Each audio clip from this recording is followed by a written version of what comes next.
chế ra cánh quạt chạy dưới nước, lấy năng lượng từ mặt trăng.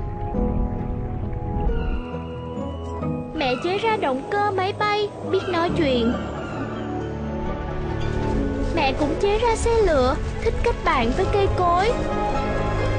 Mẹ tớ làm việc cho công ty GE. Hello and welcome you joining us again on the daily edition of VITV Vietnam, presented to you by VITV channel.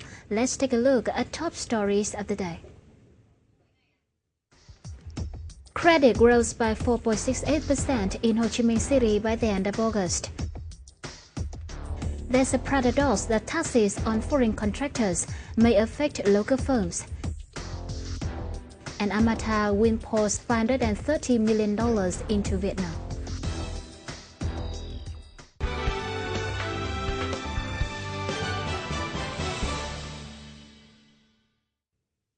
By the end of August, total outstanding loans in Ho Chi Minh City are estimated at 997.5 trillion dong, up 4.68% from the end of 2013 and 11.19% on year. Short-term loans reached 512.2 trillion dong, accounting for 51.3%, while medium and long-term ones are estimated to reach 485.3 trillion dong, accounting for 48.7%. Outstanding loans to 5 priority sectors groups reached 134.6 trillion dong, up 7.24% from the end of last year, in which loans to small and medium-sized enterprises accounted for 65.6%. By the end of last month, the total mobilized capital of credit institutions in the city is estimated at more than 1,216.5 trillion dong, up 3.6%. From the end of last year and 14.49% on year, in which mobilized capital in Vietnam dong is estimated to reach more than 1 trillion dong, while mobilized capital in foreign currencies is estimated to reach 190.5 trillion dong. It's surprising that taxes on contractors, which are supposed to be implemented on foreign individuals and organizations doing business in Vietnam, may affect the interests of local firms. The paradox should occur when Sigler 103 on contractor tax obligations takes effect on October the 1st. Watch the following report for more details.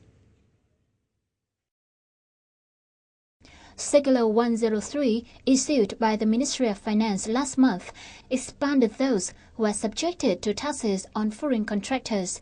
It stipulates that the foreign company without branches in Vietnam distributes and provides services via local companies are also subjected to the tax, focusing on high-tech assembling and designing chips. 4P Limited Company imports machines and equipment for production. The Finance Ministry's new decision may affect their business. Hiện nay, các doanh nghiệp Việt Nam đã bất lợi hơn so với các doanh nghiệp có vốn đầu tư nước ngoài hoạt động tại Việt Nam trên cùng một ngành hàng. Tại sao như vậy? Bởi vì các doanh nghiệp nước ngoài họ với cái vốn từ công ty mẹ chuyển sang, cái lãi suất chỉ có 2-3%. Trong khi các doanh nghiệp Việt Nam phải vay vốn ngân hàng với lãi suất trung dài hạn, tức là trung bình là 10%. Như vậy là riêng về giá trị mua máy ban đầu thì các doanh nghiệp Việt đã bất lợi đến 7% này. Thêm vào đó, với cái giá máy lại cộng thêm 2% thuế nhà thầu nữa, như vậy là lên thành 9%. Cái đấy là cái rất bất lợi đối với các doanh nghiệp Việt Nam. Các nhà phân phối ở Việt Nam nhập về bán, nhập sản phẩm về bán, nhưng mà nếu như là các nhà phân phối nước ngoài có hỗ trợ về chi phí quảng cáo khuyến mại, rồi chịu trách nhiệm về sản phẩm hoặc là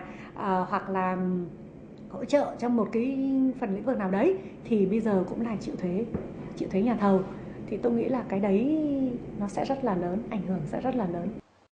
The new circular states that a Vietnamese company eligible to distribute or provide services on behalf of a foreign one is required to declare and calculate taxes on foreign contractors, which is a totally unprecedented requirement.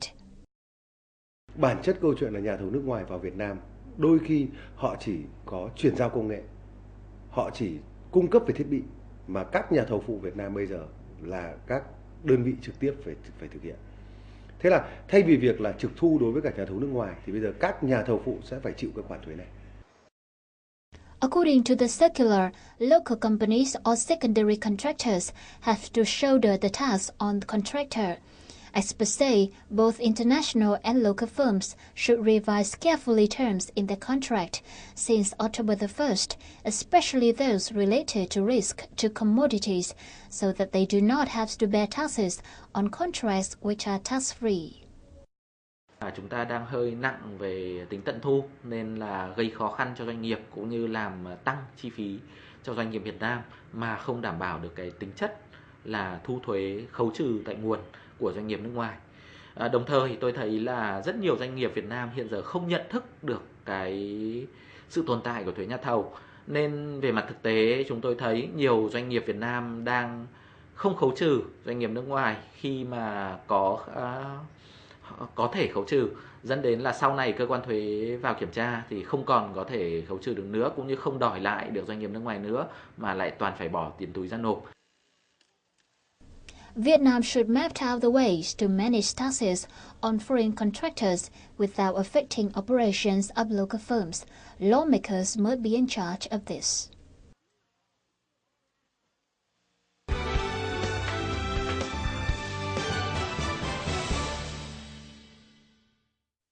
Amata Vietnam Joint Stock Company, a subsidiary of the Thai group Amata, we earmark $530 million for a high-tech park and urban area complex in the southern province of Dong Nai.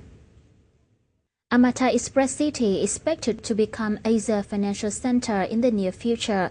We sit on an area of more than 1,285 hectares. Amata Vietnam will contribute 80.5% of total investment capital, while the remainder will be sourced from the Dong Nai Industrial Park Development Corporation. The project, to be located near future Long Thanh Airport, is scheduled to get off the ground in 2016 and will be completed over 10 years. Vietnamese-Russian trade has been sluggish in recent years, but is expected to rebound strongly when a free trade agreement between Vietnam and the Customs Union comes into effect later this year. In the first 7 months, Vietnamese export to the market declined slightly to $960.4 million due to the political stability in the country. However, the downturn is expected to be only temporary, with the value expected to bounce back when Russia's economy regains its stability. Currently, some Vietnamese good products exported to Russia enjoy lower taxes by 30 to 50%. Moreover, goods exported to the country should also benefit from an additional 25% tariff reduction when the FTA comes into effect. Russia has high demand for products of Vietnam's strength, like garment, footwear, handicraft, processed food, agricultural products, seafood, and construction materials. And now let's move on with other foreign trade news. Vietnam's total seafood import value has reached $720 million over the past 8 months, up 73% compared to the same period in 2013. According to the Ministry of Agriculture and Rural Development, most products were shipped from India and Taiwan. As of July 2014, Vietnam has signed Indian shrimp import contracts worth more than $200 million. However, the country's seafood exports to India fetch less than $8.5 million. Vietnam mainly imports tiger shrimp from India to tackle shortages in materials exacerbated by diseases. The export turnover of the northern province of Quảng Ninh reached $121.5 million in August, or 32.5% more than that of July. Coral is the province's main export, but in the first 8 months of the year, the province's volume of coral exports decreased by 37% compared with that of the same period last year. According to the Provincial Department of Planning and Investment, the import turnover of the province in the first 8 months was $1,035 million, a 5% increase year-on-year, or 89.6% of the province's annual goal. Figures from the provincial government also showed that the province's total revenue from tourism during the first 8 months of the year was $1 billion. The Ministry of Industry and Trade said steel consumption of Vietnamese factories has remained low in the first 8 months of 2014 and was mainly for building under construction. Figures from the ministry showed that raw steel output in August was 280,500 tons, a 9% increase over that of the previous month, while raw steel output posted a 60% year-on-year increase to 291,100 tons, and bar steel output was 294,600 tons. In the first 8 months of the year, raw steel output was estimated to be 1.9 million tons, a 0.01% reduction compared with that of the same period last year. Raw steel output was estimated at 2.3 million tons, a 23% year-on-year increase, while bar steel output was 2.28 million. From January to August, steel imports increased by 40% in terms of quantity and 7% in terms compared with that of the same period last year.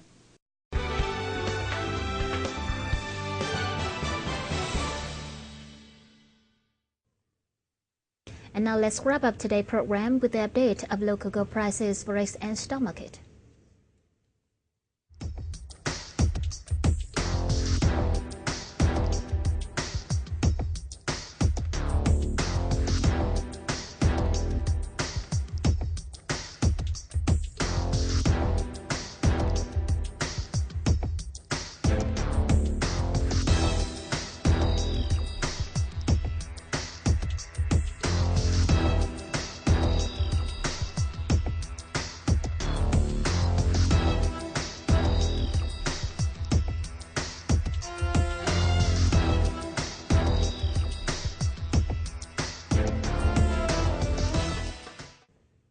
Well, that's the news on VITV. Thank you so much for the time with us. Goodbye and see you later.